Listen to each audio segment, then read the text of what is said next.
we need, just because of the dimensions of demand, we need between 300,000 and 400,000 units net delivered to the marketplace every year.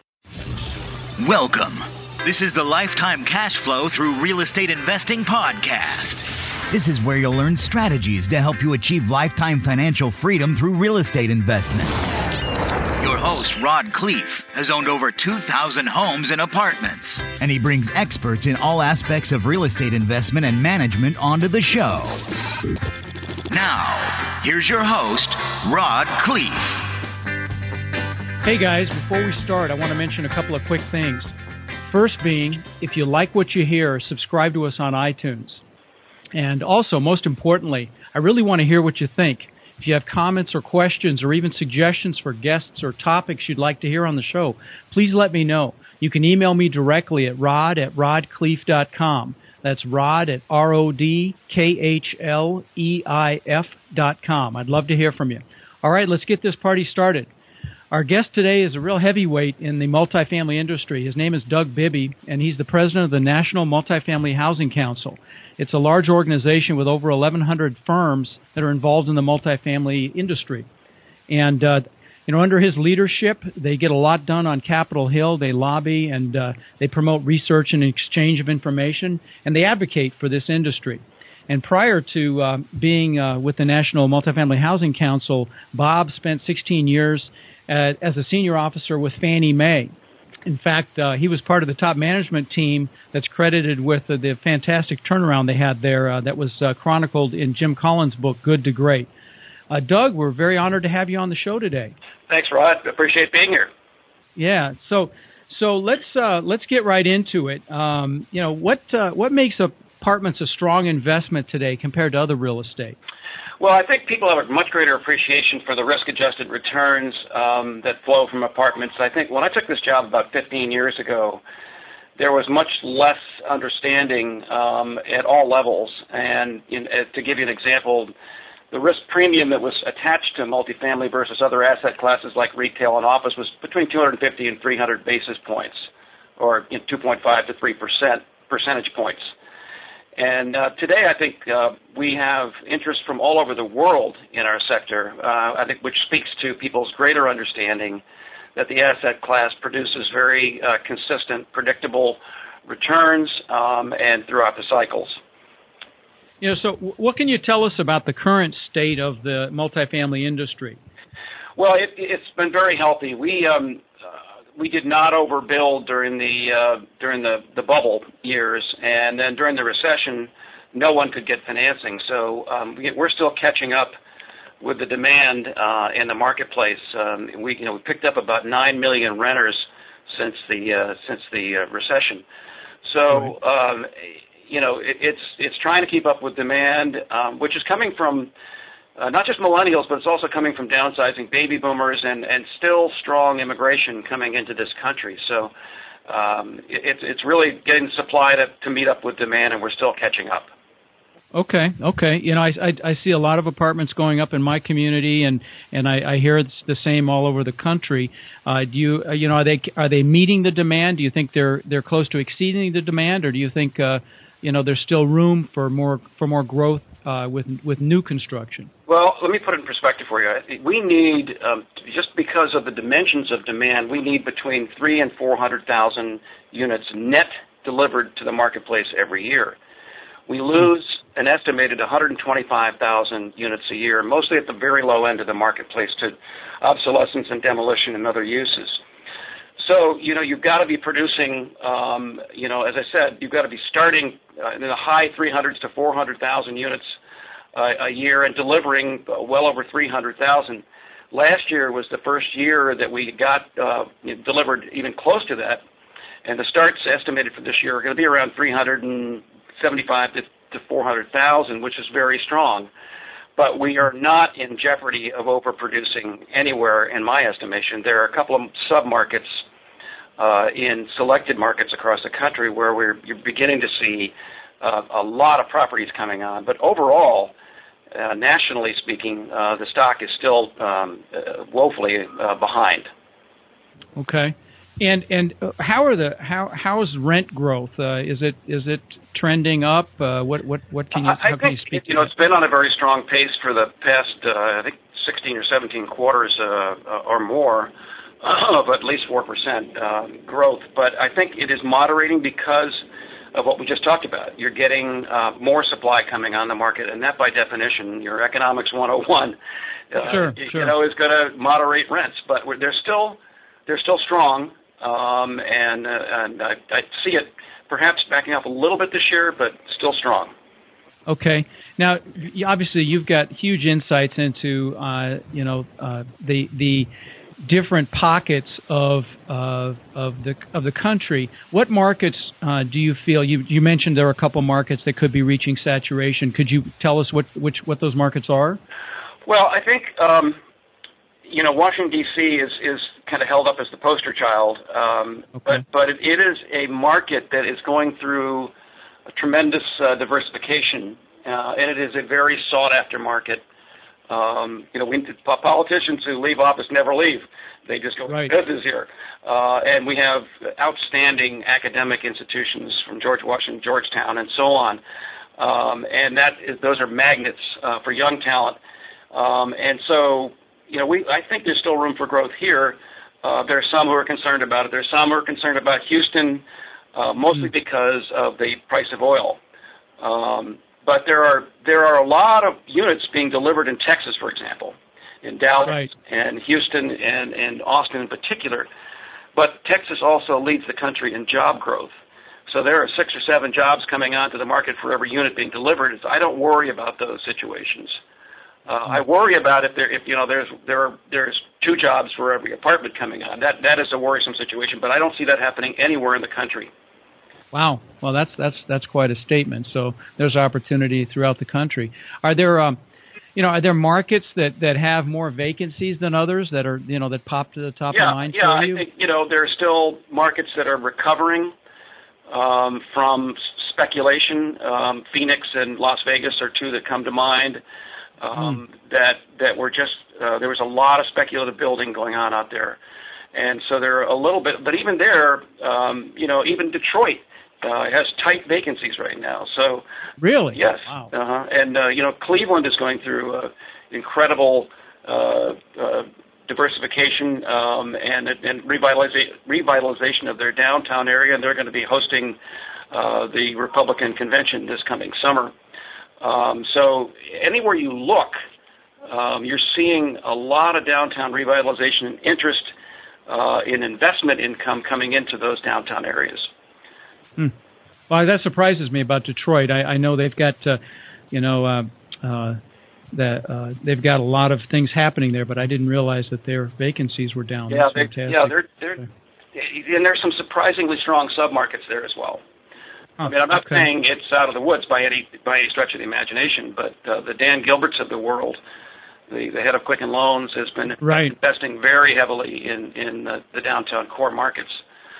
We're also seeing great strength in the suburbs because the millennials, because there's so much higher-end product coming onto the market now that the millennials, some of them are getting priced out of the downtown areas where they prefer to live, and they're moving to the inner ring suburbs where the price points are better for them. Now you mentioned that even some of the baby boomers are moving into the marketplace, and I know that the whole mindset for decades has been buy a home and live in a home, a single family home. Can you speak to what might be happening there with baby boomers? Yeah, I think being one myself, what we're hearing about, it's all anecdotal because that's what we have to go on in this basis, but. What we're hearing is that it's a certain number of them just want to be where the action is, and because of this wonderful revitalization of our downtown areas that's going on and will continue to go on, more boomers are being attracted to where the action is. They don't want to go off to some distant exurb and live with a bunch of people like themselves. They want to be in a more vital environment. Then there's another group that want to be near their grandchildren, their children and their grandchildren. Right. And so you're seeing some relocations going on there. And some people are monetizing their assets. I heard of a couple of instances. One of our members built 2 properties in the greater Phoenix area, and they anticipated that most of the renters were going to be millennials. Well, in fact, most of the renters were downsizing baby boomers who sold their properties in Michigan or Indiana or wherever it is, and wanted to move to the Sun Belt and rent. So, wow. So we're seeing, and it's not just an isolated market or two. We're seeing a tremendous amount of interest among the baby boomers, and it was a big surprise for all of us.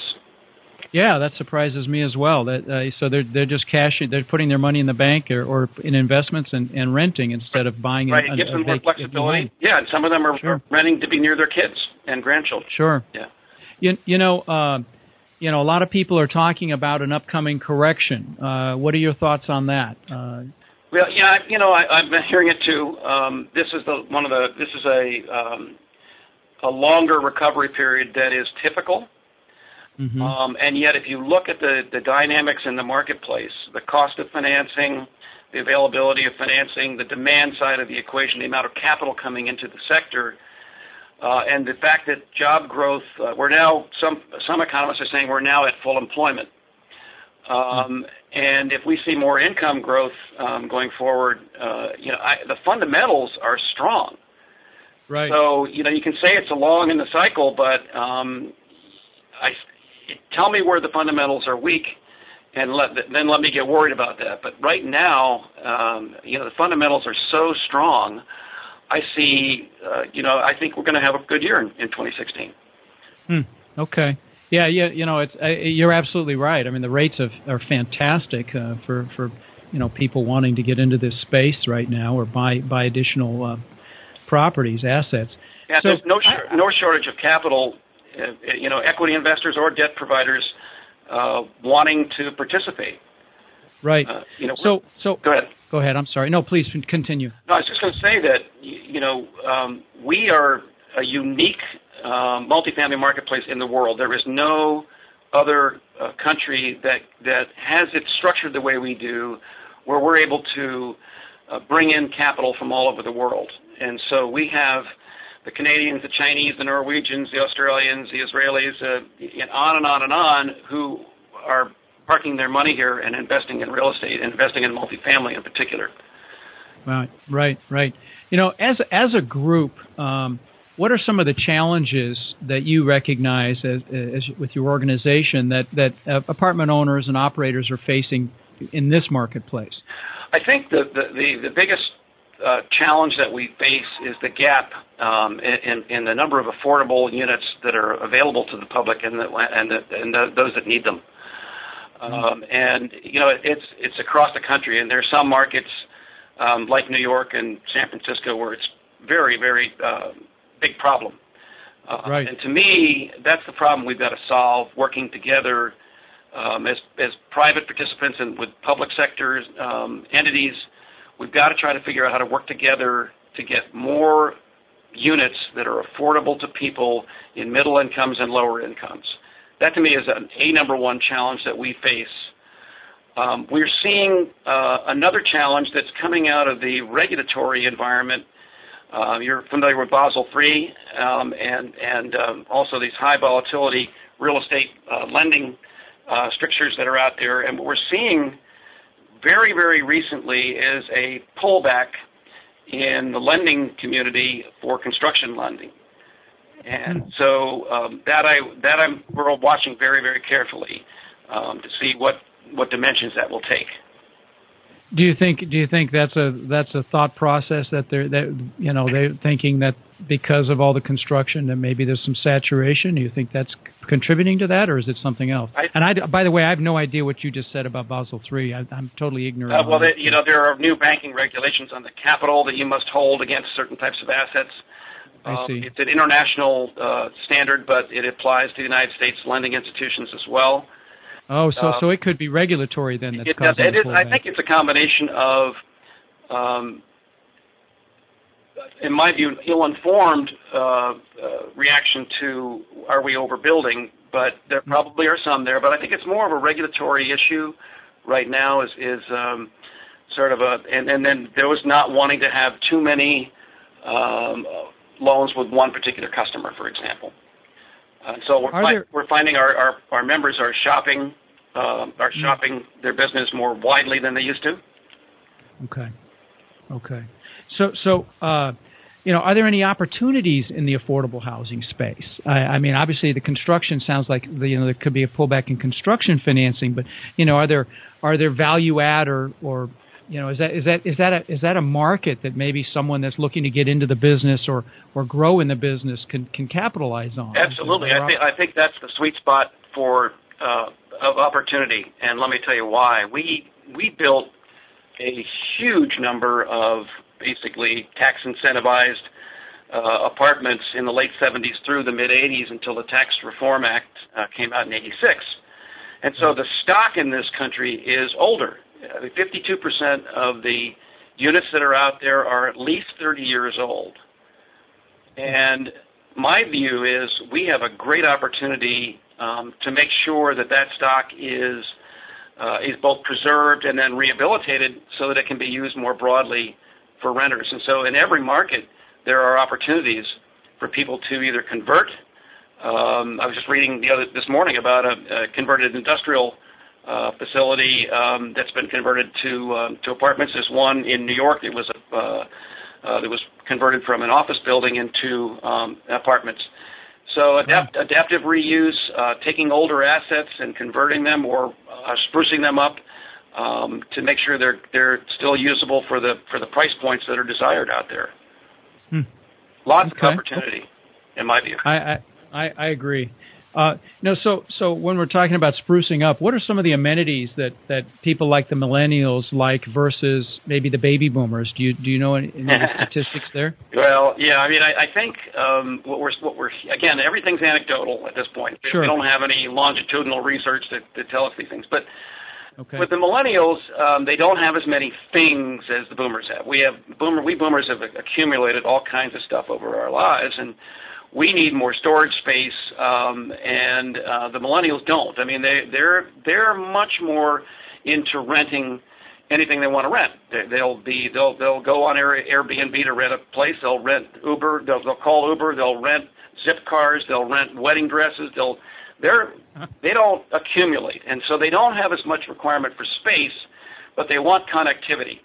It has to be cutting edge, bleeding edge connectivity where they live, so that they can, all their types of games and all the types. Internet connectivity. Yeah, internet connectivity. Okay. I thought for a minute you meant social connectivity. Yeah, that too. Okay. And so we're looking at. Student housing is a great example for us of there are some of our members who are creating different kinds of apartments now where you have almost like a dorm approach with a common area and private bedroom bathroom where 4 apartments or maybe even 5 are sharing a common area.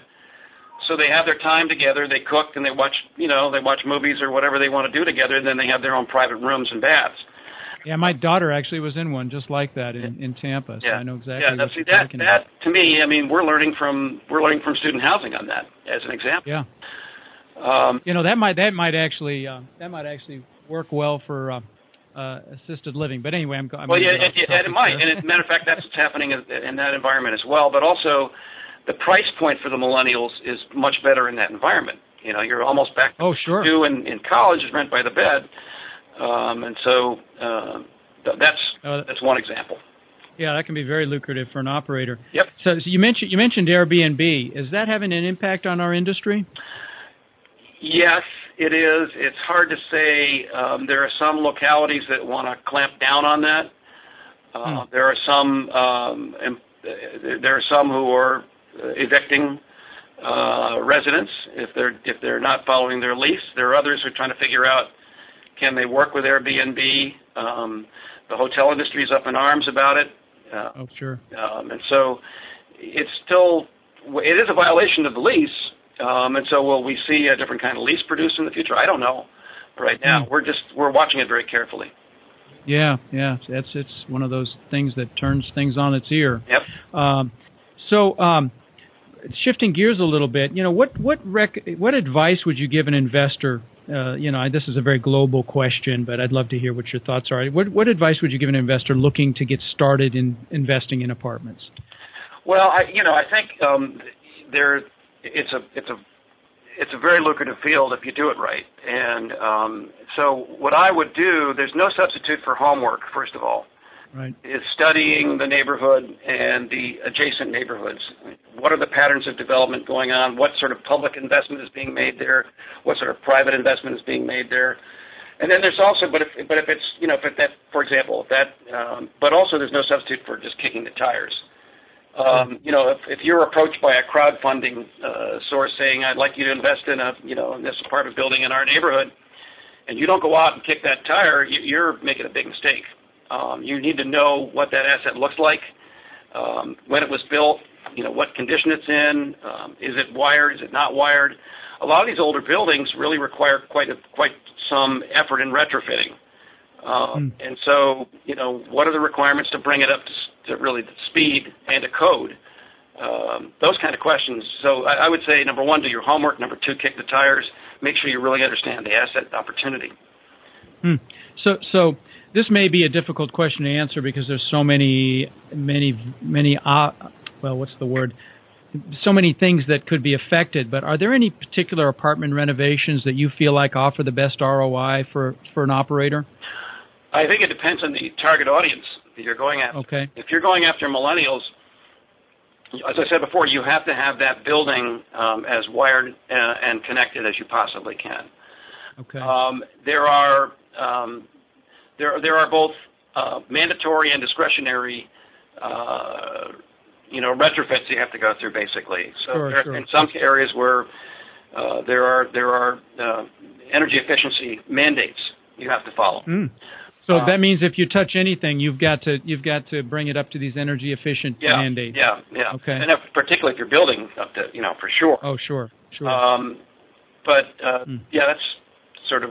But other than that, I think just sprucing up the look outside, the landscaping, the exterior look, and when you come in, the feel there. You don't have to get into granite countertops and things like that, and energy efficient shower heads. But it's got to, for the millennials, it's got to have it's got to be wired to the nth degree, and for the boomers, I think as I said before, with all of our possessions, you got to figure out what you can create for them so that they don't have to give away or sell everything they have. Yeah. Wow. So back to the millennials for just a second. Are there any things you can do to enhance their social experience? Because I'd heard that they're very social. Anything? Yeah, that's where we're learning. I think not just from student housing, but also from the hotel industry, and creating common areas and opportunities for them to interact with each other. And that's why you've seen the average size. Most of the units that have been built recently have been studios and ones. In the past, you had a much better balance between studios, ones, and twos. But you're seeing, there have been fewer twos and threes built, and very few threes built. So is that an opportunity? Yeah, I do. I think so. Absolutely. Okay. And don't forget that with the housing downturn and the number of people who were foreclosed on, right, a huge number of people have been renting single family houses. Right. And those typically are coming with 3 bedrooms or more. And so that is attracting a clientele with kids. Maybe some of those houses are located in better school districts. So those are considerations as well. But I do think that some of our members, I know some of my members right now are looking at increasing the number of threes that they're developing or redeveloping. Yeah, I would think that would be an opportunity. Okay, so a couple more questions. What do you see some of your operators doing that are most effective for marketing their properties to potential tenants? That they buy a property that they want to reposition. Any cutting edge strategies or just global advice on marketing? Well, I think finding the right social media sources, using the listing services, and so are fine. They're good. And I think additionally, though, to give a little extra buzz, using social media channels can really expand the universe of interested parties.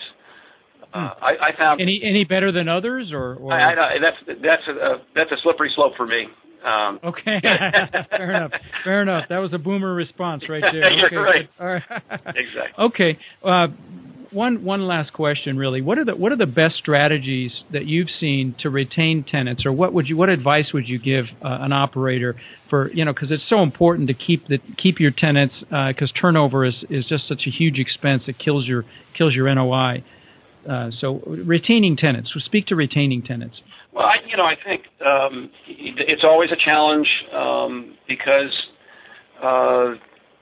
people are mobile. They're looking for jobs, and I think being high touch without being intrusive, and by that I mean, don't email them all day long, but be extremely responsive and service-oriented. So if you get a service request, fill it in a very timely fashion. Make sure that you reach out and touch the resident a number of times, making sure that they feel loved. There's no secret sauce or formula on this thing, but being visible to them, being attentive to them, dropping them a note saying, "Hey, we're going to have a social, a social hour this night," or whatever it is. Just making them feel wanted and included. Okay. Listen, Doug, I really appreciate your valuable time, and you've added incredible value today, and thank you so much for all that you do for our industry. Thank you. I appreciate being on.